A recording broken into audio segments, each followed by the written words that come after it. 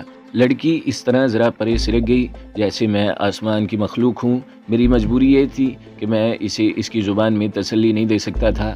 اس لڑکی کو ایک بات سمجھا دوں، میں نے اس آدمی سے کہا، اسے کہو کہ میں اسی کی طرح کا ایک انسان ہوں اور جس طرح میں اژدہا سے نہیں ڈرتا اس طرح یہ بھی نہ ڈرے۔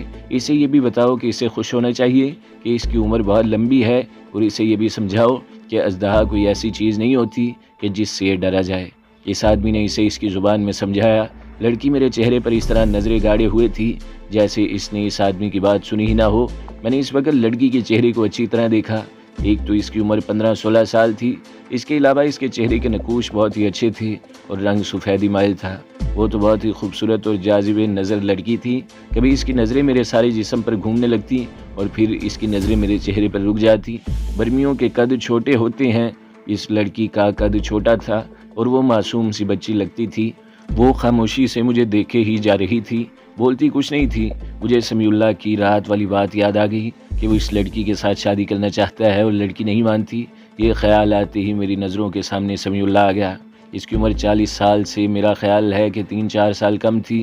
وہ اس لڑکی سے دگنی عمر کا تھا۔ سمیع اللہ برگزیدہ شخصیت ہو سکتا تھا، یہ بھی میں نے مان لیا تھا کہ 4 جنات اس کے غلام ہیں، لیکن میرا دل یہ تسلیم نہیں کرتا کہ یہ لڑکی اس کے ساتھ بیائی جائے۔ میں نے اس آدمی سے پوچھا کہ ان لوگوں کا مذہب کیا ہے؟ اس نے بدھ مت بتایا۔ یہ آدمی بھی بدھ تھا اور لڑکیوں کا خاندان بھی بدھ تھا۔ میں نے دیکھا کہ لڑکی کے ماں باپ پھر ہاتھ جوڑ جوڑ کر کچھ کہہ رہے تھے۔